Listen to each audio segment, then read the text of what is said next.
Okay, so remaining part of the video is about which of the following are longitudinal waves, sound waves. ठीक है, तो previous video में हमने देखा कि जो साउंड वेव्स होती है वो आर द लॉन्गिट्यूडनल वेव्स।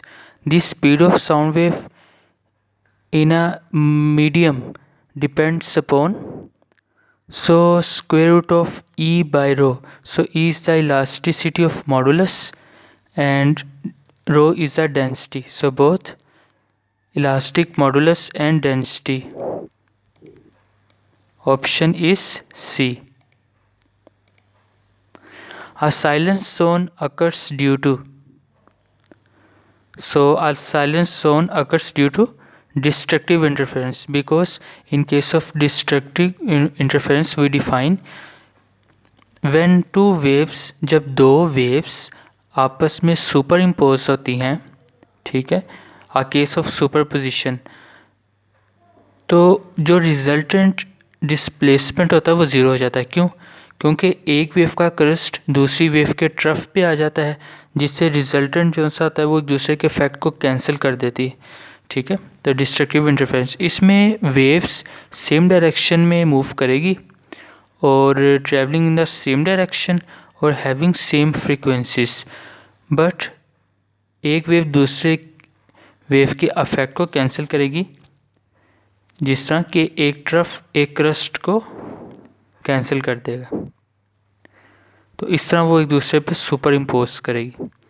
सो अब चलते हैं नेक्स्ट एमसीक्यू की तरफ।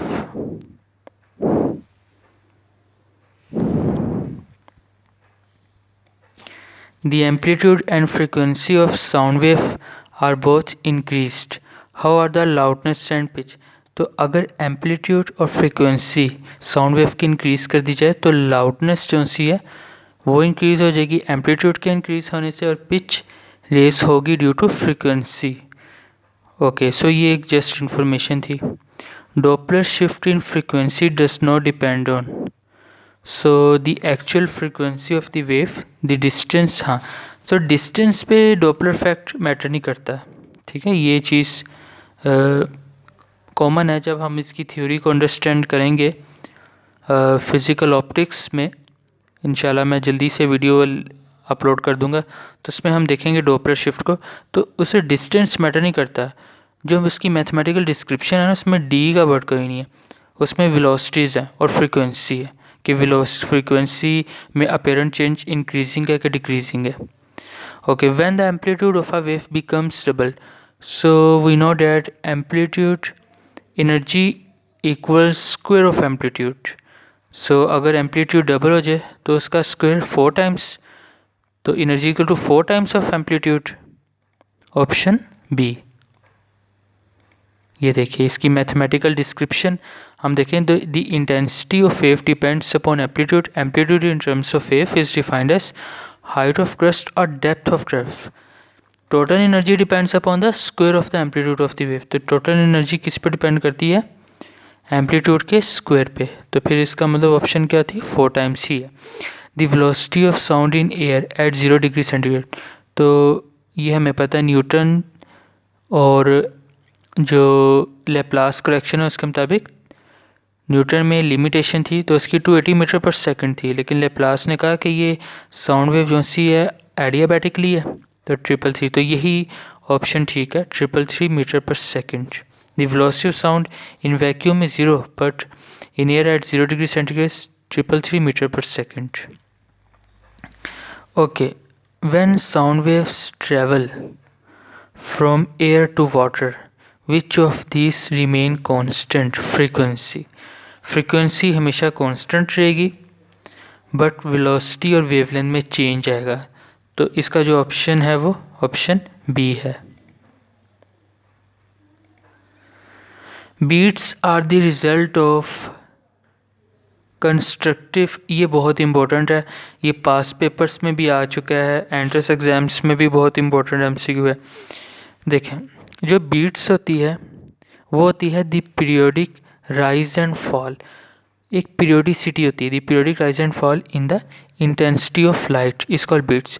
The phenomenon rises due to, so ये सुपरपोजिशन का एक केस है कि जब दो वेव्स एक ही डायरेक्शन में मूव कर रही हैं लेकिन उनकी फ्रीक्वेंसीज स्लाइटली डिफरेंट है, जिसे हम कहते हैं FA minus FB, frequency of tuning forks. तो that is the definition of beats. So इसकी ऑप्शन क्या है उसको देखते हैं।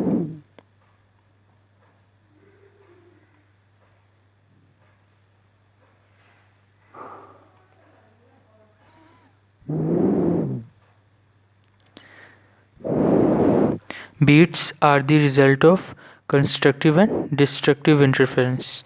तो ये बीट्स किसका रिजल्ट होता है? कंस्ट्रक्टिव और डिस्ट्रक्टिव इंटरफेरेंस का। Option C. ओके, इसमें लास्ट में एक इम्पोर्टेंट इन्फॉर्मेशन आपसे शेयर कर दूं कि जो ये तो ऑलरेडी कर दी, जो ह्यूजेंस है ना, उसने प्रपोज की थी that light is a wave in nature. ठीक है, और पोलराइजेशन ऑफ लाइट को जब हम स्टडी करेंगे तो उसमें भी देखेंगे कि light is transverse in nature, means के वेव बिहेवियर शो करती है। लेकिन डी ब्रोगली ने कहा था कि light behaves as a particle and wave. तो पार्टिकल भी बिहेव करती है, वेव भी बिहेव करती है। Particle in case of photoelectric effect, Compton's effect, pair production, उस केस में light behaves as a particle when it interacts with matter, but in this case light behaves as a wave proposed by Huygens name of scientist। Okay, अगर आपको मेरी video पसंद आई है और आपको maximum information आपने गेन की है MCQs से रिगार्डिंग, और ये कुछ टॉपिक्स जिसमें light behaves as a particle and wave, beats, और intensity of a light depends upon square of amplitude. ठीक है, light is electromagnetic and transverse in nature, sound waves are longitudinal and are mechanical waves. ठीक है, तो आपने मेरे इस channel को लाजमन सब्सक्राइब करना है ताकि आपको इससे रिलेटेड और ऑटोमेशन से related videos with the passage of time आपको मिल सके। ठीक है, थैंक यू, अल्लाह हाफिज़।